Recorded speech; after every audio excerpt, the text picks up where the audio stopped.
হ্যাঁ বাবা বলো। হ্যাঁ সায়ন, বলছি কি শোন না, আমাদের পাশের বাড়ি একটা ছেলে চুরি হয়ে গেছে। হ্যাঁ তুই তো বাজার গেছিস, যদি দেখতে পাস তুই একটু দেখবি দিকে। আচ্ছা বাবা আমি দেখছি। আজকে ঘর গিয়ে আমাকে বাবা চকলেট কিনে দেবে বলেছিল।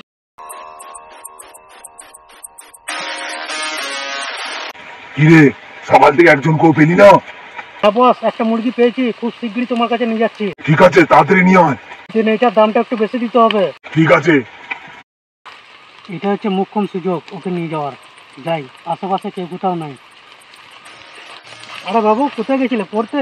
হ্যাঁ কাকু, তুমি আমার সাথে যাবে, তোমাকে আমি অনেক চকলেট দেবো। আমি চকলেট খেতে খুব পছন্দ করি। তাহলে তো খুবই ভালো, চলো আমার সাথে। উফ কি গরম দিয়েছে, এতক্ষণ তো হয়ে গেল, রাহুলকে তো বাজারেও দেখতে পেলাম না। আরে ওটা রাহুল না? রাহুলের সাথে ওটাকে যাই দেখি তো।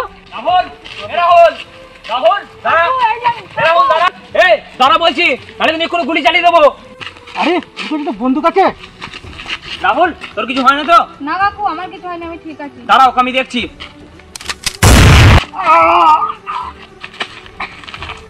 রাহুল তুই দাঁড়া, এর ব্যবস্থা আমি করছি। এই চল তুই ওঠ, চল থানায়, তোর হচ্ছে।